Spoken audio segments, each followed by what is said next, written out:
Principle number one. We do not perceive reality. None of us do. We all perceive our own filtered perception of reality. Does it make sense? Wow, somebody cheat. In other words, let me write this down for you guys. Our perception of the world is merely our what? Perception. It's not reality. Does it make sense? That's why two people can watch the same movie. One will say it's fantastic, one will say it is terrible. Yes or no? So we all have a what? We all have a different what? We all have a different what? Model of the world. Okay? Now, listen very carefully, guys. If you want to influence people, you have to understand that they have a different model of the world from you. Because if you think that people see the world the way you see the world, you will always get very frustrated. You always think, hey, how can they think like that? How can they say things like that? What's in their head? Have you ever thought that way before? Because you're judging them from your world, yes or no? But if you are able to enter their world, to understand their beliefs and their values and their perceptions, what they do makes complete sense. Does it make sense? So once you know that people have a different model of the world, how do we influence them in a positive way? First thing is this. We need to first enter their model of the world. And then we can change it for the better. And you learn exactly how to do this in this program. And let me give you a very quick example right now. Let's do a bit of role play. Are you guys still there? Okay. So let's imagine I'm your son, okay? And you're my parents. Now, I'm going to say something to you. I want you to respond the way you would normally respond as a parent, okay? Now, don't think too much. Just respond. Are you ready? Okay. So imagine I go to you and I say, Mommy, I think studying is a waste of time. How can you say that? Okay, very good. Daddy, the teacher in school, right, sucks. That's why I fail my maths, because the teacher sucks. How, Daddy? Agree, Oh, very good, Daddy. I love you. Give them a hand, come on, give them a hand, come on. Now, let me ask you this. How many of you are parents? Okay. If your kid said to you, studying is a waste of time, how would most parents respond? What do you think most parents would say? How do you think most parents would say, are you crazy? Studying is important. It's for your future. You better study whether you like it or not. Yes or no? Now, when you do that, what happens? Are you matching or mismatching their world? Mismatching. And the moment you mismatch, guess what? Their mind will be like empty door. And no matter what you say, how logical you say, they will not listen to you. Does that make sense? Same thing. If your kid says to you, the teacher sucks in school, and you say, hey, don't be rude, don't disrespect your teacher. You must respect your teacher, understand? You'll never listen to you anymore. Does that make sense? So let me teach you a technique. Do you want to learn this technique? Okay, very good. Whenever someone has a different way of thinking or has a sort of resistance, you always start by saying,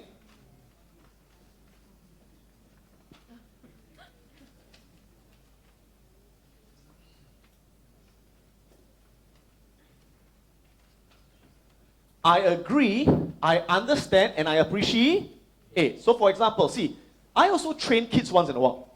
And the kids say to me sometimes, Adam, studying is a waste of time. So I always say to them, you know what, I agree it's a waste of time. And they go, my friend, at last someone understands.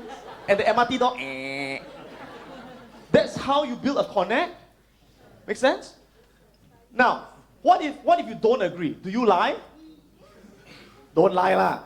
Then you can say, I understand, you feel it's a waste of time. Always match their model of the world first. And after you say that, of course, you can't stop there lah. I say, I agree, it's a waste of time. Oh, no. Never say the word but. Never ever say the word but. The word but as a communicator creates resistance in people. It's like what you say, what you said is true, but people feel very defensive. Never use the word but. Use the word? No, however is the same as but. Use the word and or at the same time. Alright? And then what you do after that is you do a reframe. In this program, the most powerful thing you're going to learn is called reframing. Reframing is the art of changing people's perceptions. The best politicians, lawyers, teachers, parents all do this. Okay? Let me give you an example. When a kid says to me, Adam, studying is a waste of time, I will say to them, I agree, studying is a waste of time. If you don't know why you're studying, if you're studying for your father, for your mother, then it's a waste of time. At the same time, if you have a goal that you want to achieve, that you want to be someone very successful, then studying will give you the knowledge to get there much faster than other people. You hear what I just said? Let me repeat that. I agree that studying is not... I agree that studying is a waste of time if you don't know why you're studying. If you're studying for your father, for your mother, it's a waste of time. At the same time, if you have a goal that you really want to achieve, you want to be someone very successful, studying will give you the skills and knowledge to get there much faster than other people. So notice at any point of time, was I disagreeing? Never. I always agree and then reframe. Understand? We call this verbal Aikido. Have you heard of Aikido? Aikido is a martial art where they teach you. See, normally in martial arts, right, when people punch, what you do? Block. In Aikido, they teach you when people punch, you don't resist them. When they punch, you step aside and redirect their energy. Make sense? All right? Let me give you another example very quickly. She sells life insurance. So when she came, she said, Adam, one of the most common objections I get from people is they tell me, Lorraine, I'm still young. I don't need insurance. Then last time she'll say, no, you're still young, but you need to buy insurance when you're young. Understand? And they get very what? Defensive. Because you never want to disagree with your children, with your client, because they will not listen to you. So I taught her this technique. Her sales conversion rate went up by 60% or even more. You want to know what she did? When she met the client, and the client said, I'm young, I don't need insurance. Lorraine would say, yes, I understand, I agree you're young, and you don't need insurance. That's why you need to buy insurance. Because insurance is something you buy when you don't need. Because when you need it, you can't buy anymore. So now you don't need, right? That's why you must buy. Because next time you need, you can't buy. You say, oh, is it? Okay. So never always agree and reframe. Is that powerful, guys? You will learn how to apply this to every area of your life. Okay? Now, this program is only run once a year.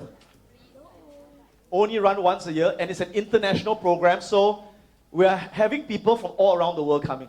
In fact, I've only got less than about 24 places left, I think. We have got people from Philippines, Indonesia, from the States, from Japan, from Australia, from Sweden, someone from Spain coming as well. All right? So they're all coming for this one event once a year. All right?